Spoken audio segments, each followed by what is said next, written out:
Good morning all of you. बेटे welcome to Mamta education centre. कल हमने भाषा का चैप्टर पढ़ा था, आज हम भाषा का भाग 2 पार्ट करवा रहे हैं। अच्छा, बच्चों की खास पेशकश थी कि मैम भाषा ना कई प्रकार की हैं, मतलब ऐसे नहीं कि अंग्रेजी, हिंदी, संस्कृत ये तो अलग प्रकार हो गए, लेकिन कंफ्यूज करने के लिए भी हमारे पास कई भाषाएं हैं। तो मैम एक बार उनके बारे में आप कंफ्यूजन दूर करें, उनका अंतर बताएं। तो आज इस वीडियो में मैं आपको वही बता रही हूँ, तो आप ध्यान से सुनेंगे बेटा, ठीक है। देखिए, भाषा जो कि हमने कल किया था, हम आज इसको आगे कर रहे हैं। विचारों का समझना व समझाना। कल मैंने आपको बताया था कि भाषा के द्वारा हम अपने विचारों को दूसरों को समझाते हैं और दूसरों के विचारों को स्वयं समझते हैं। तो इतनी बात कल वाली क्लास में मैंने आपको कराई थी। आज हम आगे चलते हैं कि भाषा के आगे और कितने पार्ट हैं, यानी कौन कौन सी भाषाएं हैं जो हमारे देश में या देश से बाहर प्रयोग की जाती हैं। तो सबसे पहले आती है राजभाषा और राष्ट्रभाषा। हमेशा इन दोनों में अंतर होता है, लेकिन बच्चे कंफ्यूज रहते हैं, उन्हें पता ही नहीं रहता है कि राष्ट्रभाषा कौन सी है, राजभाषा कौन सी है। हालांकि अपने यहाँ इंडिया में, अपने भारत देश में राजभाषा भी हिंदी है और राष्ट्रभाषा भी हिंदी है, लेकिन इसमें फर्क कैसे करें। जब हमें परिभाषा लिखनी दी जाए, वैसे तो परिभाषा डायरेक्ट पूछी नहीं जाती है, लेकिन छांटना होता है तो हमें टिक लगाने होते हैं, एमसीक्यू चलते हैं आजकल।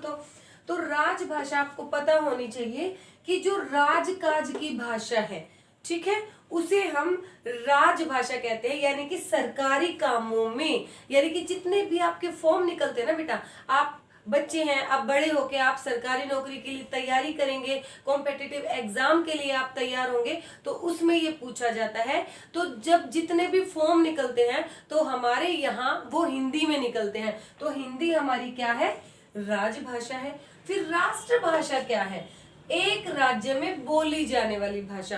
कोई भी राष्ट्र है, कोई भी राष्ट्र है, अलग अलग राष्ट्र होते हैं, अलग अलग राज्य होते हैं, तो किसी भी राज्य में, सॉरी यहाँ पर राज्य है, राष्ट्र नहीं, राष्ट्र तो बहुत बड़ा हो जाएगा। तो किसी भी राज्य में, यानी किसी भी स्टेट में जब कोई भाषा बोली जाती है और पूरा स्टेट उसे मान्यता दे देता है, तो वो राष्ट्रभाषा कहलाती है। उसके बाद हम आ जाते हैं उपभाषा और बोली में।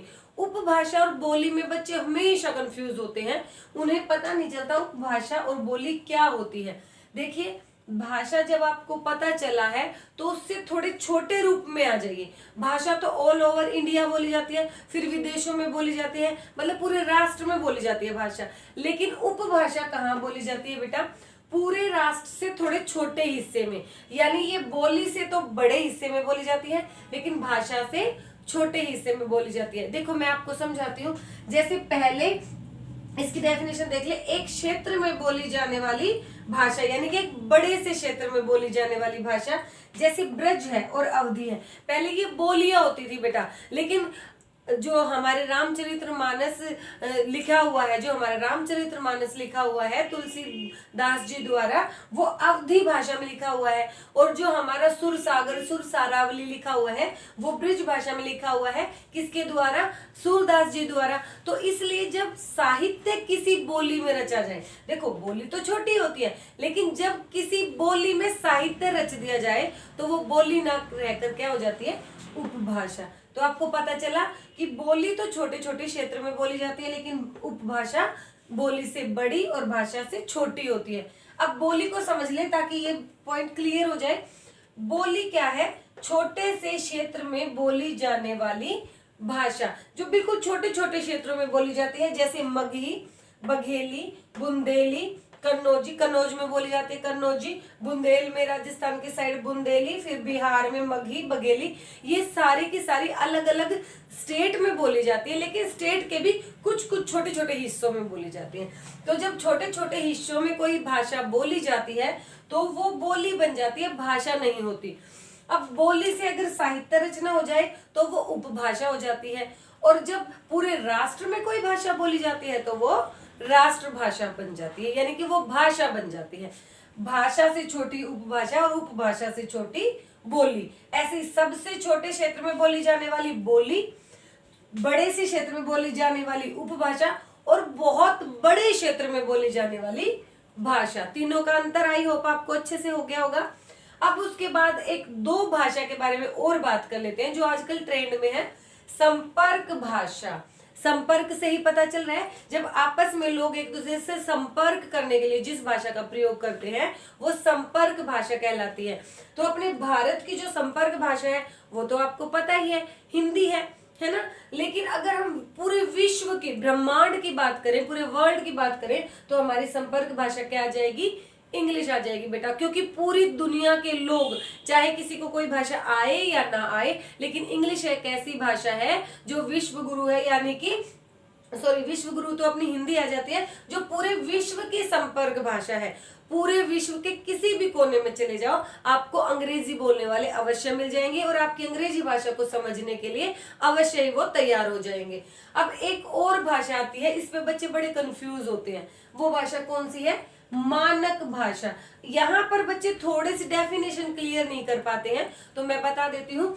मानक भाषा कौन सी है? विद्वानों द्वारा मान्य, यानी जब हमारे बड़े बड़े साहित्यकार या विद्वान जिस भाषा को मान्यता दे देते हैं वो मानक भाषा हो जाती है। देखो, जब मैं पढ़ती थी, मैं स्टूडेंट थी, तो त्योहार पे 2 मात्रा आती थी, है ना। लेकिन अब आपके मम्मी पापा भी पढ़ते थे जब त्योहार पे 2 मात्रा आती थी, लेकिन अब त्योहार हम लिखेंगे तो 1 मात्रा आएगी, क्योंकि विद्वानों ने ये मान्यता दे दी है कि त्योहार पे 1 ही मात्रा है, तो वो मानक रूप हो गया है। आपकी जो हिंदी ग्रामर की बुक होती है उसमें पहला चैप्टर भाषा का होता था, लेकिन आजकल पहला चैप्टर क्या आ गया है? मानक भाषा का आ गया। उसमें आपको कुछ शब्द ऐसे मिल जाएंगे जो कि आजकल मान्य हो गए हैं विद्वानों के द्वारा, और जो बुक रचते हैं लेखक और कवियों के द्वारा। तो आई होप बेटा ये छोटी सी प्यारी सी वीडियो आपको बहुत ही पसंद आ गई होगी। इसमें काफी जो मैंने भाषाओं के बारे में आपको बताया है वो आपके दिमाग में बिल्कुल क्लियर होगा। मैं दोबारा से एक बार करा देती हूँ। भाषा यानी सबसे बड़े क्षेत्र में बोली जाने वाली। उपभाषा भाषा से छोटी होती है और बोली से बड़ी होती है, यानी कि मध्यम क्षेत्र में बोली जाने वाली और बोली बिल्कुल छोटे क्षेत्र में बोली जाने वाली। मानक भाषा विद्वानों द्वारा मान्य। संपर्क भाषा कौन सी है? संपर्क की भाषा। अब आ जाते हैं बिल्कुल आपकी जानी पहचानी भाषा पे, मातृभाषा। मातृभाषा क्या होती है बेटा? परिवार द्वारा सीखी गई भाषा। जब आप बच्चे थे ना, तो सबसे पहले आपने अपनी फैमिली मेंबर से जो भाषा सीखी थी ना, वही आपकी मातृभाषा है। ठीक है, जिस भी परिवार में आप पैदा हुए हो, जिसकी जो भाषा है वही आपकी मातृभाषा है। जैसे नेपाल के बच्चे की मातृभाषा नेपाली हो जाती है क्योंकि वो नेपाली सीखते हैं, है ना। बिहार वाले बच्चों की भोजपुरी हो जाती है क्योंकि वो भोजपुरी बोलते हैं घर में। तो इसलिए मातृभाषा वही होती है जो आपकी माता से और अपने परिवार के अलग अलग सदस्यों से आप सीखते हो। तो बेटा मुझे उम्मीद है कि छोटी सी वीडियो आपके हर पॉइंट को क्लियर कर गई है, और मुझे यकीन है कि आप इसको जरूर देखेंगे, अपने दोस्तों तक फैलाएंगे, उनके साथ शेयर भी करेंगे। ओके बेटा, बाय बाय।